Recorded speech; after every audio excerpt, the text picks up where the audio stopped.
with an update on Vince McMahon's status in WWE Creative and more. This is Wrestling Hub. My name is John and you're watching the Wrestling Report. Before we get into the rest of the video, make sure you subscribe to Wrestling Hub and turn on all notifications to stay up to date with everything in the world of pro wrestling. Also, don't forget to follow us on Instagram at Wrestling Hub Official and follow us on Twitter at Wrestling_Hub.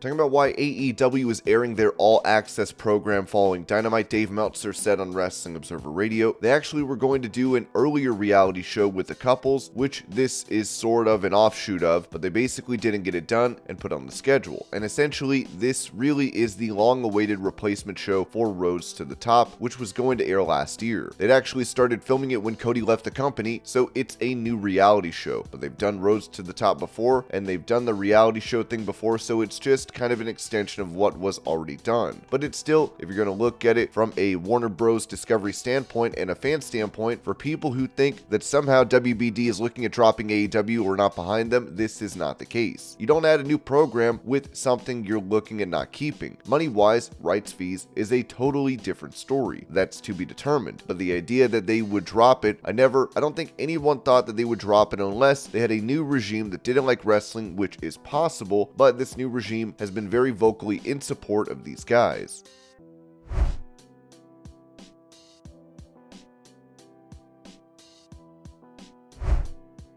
On Reffing It Up with Brian Hebner, Brian Kendrick talked about who his last opponent in pro wrestling would ideally be, saying, "I don't know what it would be because I'd want it to be whatever the most romantic is. What's the most beautiful story? An easy one is Bryan Danielson because we started together. That's who I always pictured my last match being against. Could it be against someone who trained me like William Regal or Shawn Michaels or Regal's son? Do I have my last match putting over the son of my mentor? That's really romantic. Dragunov is a guy who I'm absolutely dying to wrestle.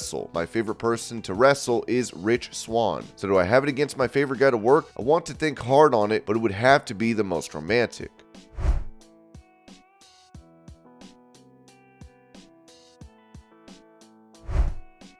Being on the sessions, Nikki Bella said this about not being a part of pro wrestling anymore. "I miss it a lot. Every time I go do cardio and I put on my music, I'm thinking storylines and cutting promos. I miss it. I miss it so much. I watch every now and then, and it's only the women's stuff. But it's like, I'll watch certain matches and I'm like, oh, that'd be so fun to be a part of. But yeah, I wish I could come back in WWE. I would love to go back to do things, but it's just different when you're a mom."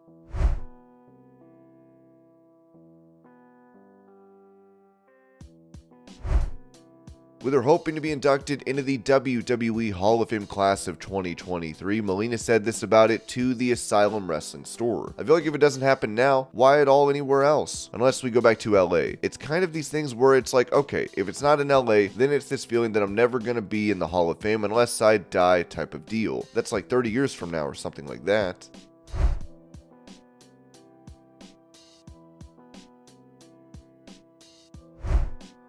It seems that former WWE star Lince Dorado will be making a huge change to his appearance outside the company, as he wrote on Twitter. "I've contemplated this for a while, possibly 5 years now. For almost 2 decades, I have been someone I'm not. I have decided this will be my last year masked. Question is, will I lose it or say F it? This is the real me. All my friends will tell you I'm a good-looking cat."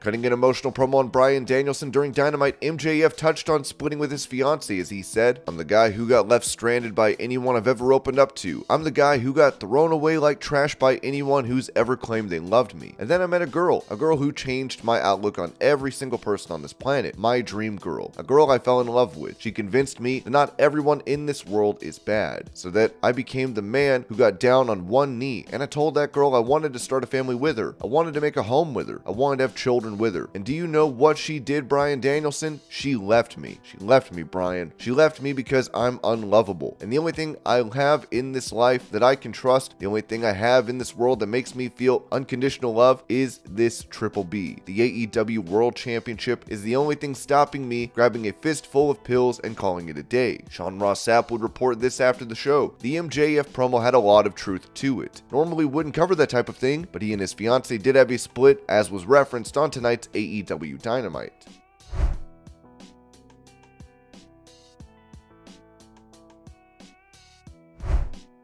Recalling his time in WWE, Maven would accuse Triple H of preventing him from getting a push in the company, telling Cafe de Rene, "Listen, who the hell knows? I have my theories. My theory is just Hunter didn't like me." I actually got confirmation of this at one of the sightings I did just a few months ago from Sergeant Slaughter. Sarge pulled me aside, and I'm catching up with Slaughter, and he was like, "Maven, I always fought for you. It's like always fought for you in the writers' meetings," and he was like, "There's one guy holding you back." I was like, "Sarge, who was it?" He was like, I don't want," and I'm like, "Was it Hunter?" And he's like, "Yeah." I was like, "That MFer. And for what?" Like, I'll never understand it because, what, did I like threaten him? Like, I'll never understand it. I did nothing but put him over in I've never done nothing but talk amazing. He's one of the best wrestlers I've ever seen. He's an amazing character and positioned himself smart in the company. Like, what am I gonna do to threaten you in any way? I just never could understand that.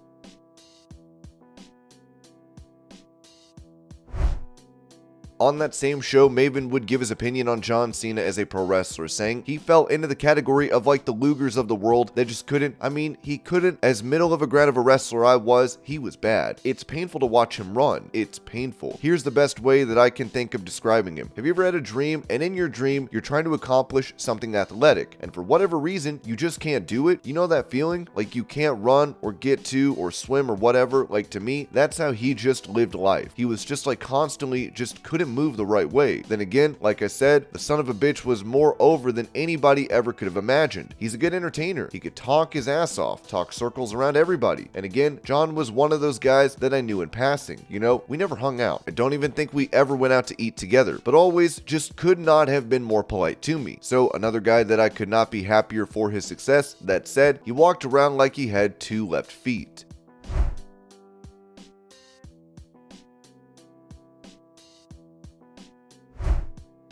On Wrestling Observer Radio, Dave Meltzer reported this about the main roster prospects for an NXT star, saying, "Okay, so the deal was that Cameron Grimes was finishing up in NXT because he was getting called to the main roster. Then, right now, what's going on is they are waiting for an idea for the main roster. He's in limbo. He's done with NXT, and he's supposed to be on the main roster, but they don't have anything for him, so they're not going to do it yet."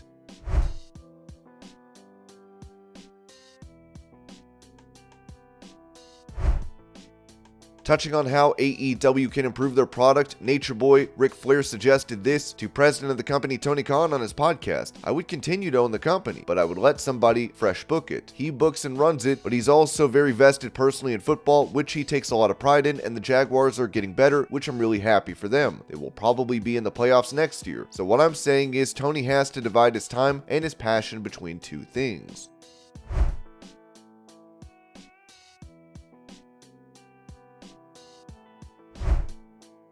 With pro wrestling legend Barry Windham suffering a heart attack in December, Arn Anderson gave a health update on his friend, saying, "Getting a third party that he is making his way back slowly. He's hopefully going to be much, much better as time goes by. It was a really, really bad scare. I know that it scared the out of all of us as soon as we heard it. It was a very, very close call. I think he's getting a little bit better along. I don't think he's in a position where he can travel or anything like that yet." A lot of thought has went into Barry Windham and his condition, you know, a lot of prayers, and we appreciate that coming from everybody. I know the family does. Hopefully Barry will be up and around before we know it.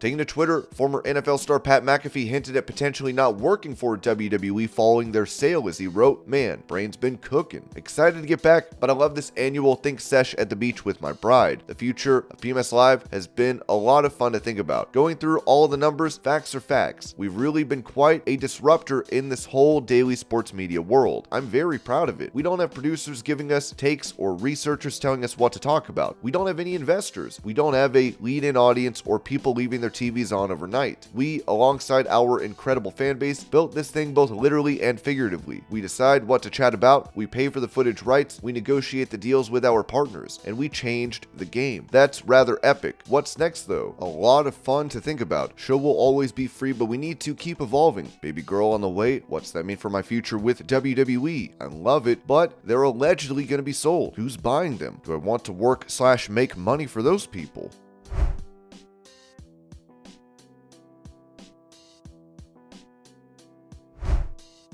Revealing an interesting interaction that involved WWE Chairman Vince McMahon, Bruce Pritchard said on his podcast, there was a glow girl that had a sugar daddy who got a meeting with Vince McMahon, and this guy was wanting to pay for his girlfriend, this former glow girl, to be the WWF champion, and he wanted to pay us to have her work with whoever the champion was at the time. He's like, that's not how we do business. The sugar daddy says, there's a first time for everything. This is an opportunity for you. She's going to be one of the most widely known names, and she'll be one of the biggest stars you ever had. And Vince listens, thanked him very much, wrapped the meeting up rather quickly, and they left.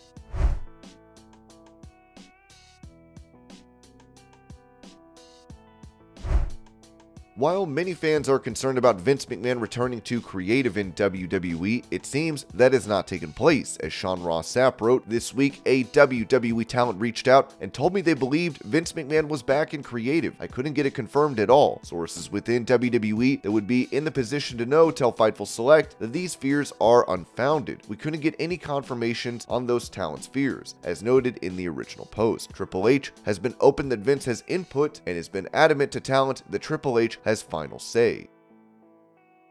And this was your Pro Wrestling News Update. I hope you're all having a great day. Thank you so much for watching, and I'll see y'all later.